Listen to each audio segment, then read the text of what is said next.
Alam nyo, kayo na mapagkomento, kayo na mapanghusga. Huwag nyo sana ipagpatuloy kung ano may tingnan nyo yung pagkatao ng tao. Ako hindi ko siya totally kilala, hindi ko talaga kilala lubusan si Elias. Pero sa nakikita ko sa kanya, mapa-interview man, magalaw man sa kanyang pagbablog, napakaayos ng tao. Isa siyang magandang impluwensya lalo sa kabataan. Kung titingnan mo at papakinggan mo, mas inuna niyang makapagtapos ng pag-aaral. Mas tinulungan niya ang sarili niya at saka ang magulang niya para makapagtapos siya. Graduate siya ng criminology.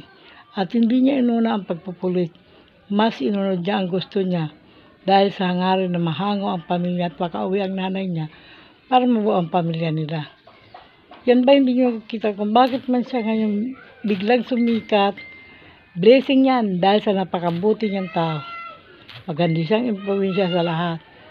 Kung yan talagang iisip, pagtutuunan niyo ng pansin. Huwag niyong tingnan yung mga galaw niya sa kanyang pagkanta. At yung kanyang boses talaga namang maganda din. Maganda performance, marunong makikapwa, marunong makisama. Kaya sana wag tayong ganun. Lahat tayo ipinanganak na mahirap, walang mayaman. Yumaman na lang tayo dahil sa ating ginagawa. Doon ang pagtuunan natin ng pansin. Huwag yung ibang tao.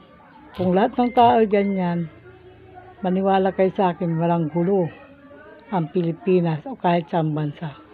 Matuto ka lang kumilala at matuto ka lang matuwa kung ano man yung narating niya. Sana maging totoo lang tayo. Huwag tayo lagi mapanghusga. Wala tayo mararating kung lagi tayong ganyan. Pagtuunan mo ang sarili mo, huwag mong pagtuunan ng ibang tao. Matuwa ka na, nakapanood ka na. Ako, tuwang-tuwa ako pag nakikita ko siya. Totoo yan. Tatanda kong tuwang-tuwa ako. Kasi nakita ko yung totoo kanyang, ang sarili niya ay totoo. Galing niya, totoo ang galaw niya. Kung kayo minamasama niyo para sabihin ko lang sa inyo, inggit lang yan. Kaya magsikap na lang kayo. Matuwa kayo sa kung ano nararating ng tao.